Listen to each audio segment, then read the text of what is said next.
Thyroid दो तरह का होता है, हाइपरथायराइड और हाइपोथायराइड।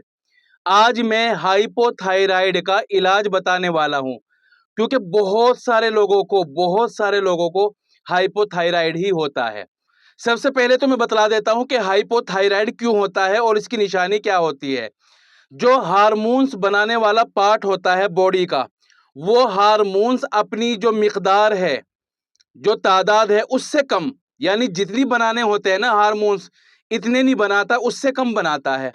और जब हार्मोन्स कम बनेंगे तो जो बॉडी के पार्ट है उनका काम करना सुस्त हो जाता है, कम काम करते हैं। ठीक है, उसके हिसाब से फिर बीमारियां पैदा होती है। इससे अब आपको हाइपोथायराइड की निशानियां समझना भी आसान हो जाएगा। हाइपोथायराइड जिसको होगा उसको एक तो वजन बढ़ेगा, बगैर किसी वजह के वजन बढ़ता जा रहा है। ऐसे आदमी को मुंह पर सूजन होगी, चेहरे पर सूजन आएगी, खास तौर से जो जो ऊपर वाला हिस्सा है ना, आंखों के ऊपर, ये वाला हिस्सा सूज जाएगा। हाइपोथायराइड वाले की ये भी निशानी होती है। और जो बदन की जो खाल होती है, स्किन होती है, वो ड्राई होनी और खुशक होनी शुरू हो जाती है। डिप्रेशन हो जाता है, कब्ज रहने लग जाता है, क्योंकि मैंने बतलाया ना कि जो बदन के पार्ट है, मशीन है, वो काम करना सुस्त हो जाता है, उनका कम काम करती है। तो जो हाजमे का जो सिस्टम है वो भी कम काम करता है, तो कब्ज हो जाता है।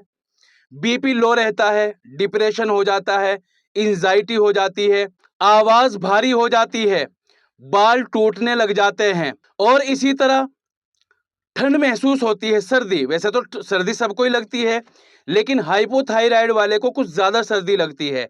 तो ये सब निशानियां हैं हाइपोथायराइड की। मैं इसका इलाज बताता हूं। 1.5 कप पानी ले लो और उसमें 1 इंच का टुकड़ा दालचीनी का डालो और 2 ग्राम अदरक डालो। ठीक है, उसको इतना पकाओ कि वो 1 कप रह जाए। छान कर सुबह को चाय की तरह पी लो, खाली पेट, नाश्ते से पहले। इसी तरह शाम को 5-6 बजे से पी लो। तो जो बदन की सूजन है, थायराइड है, दर्द है, इन सारी चीजों में बहुत जबरदस्त इसका रिजल्ट आएगा।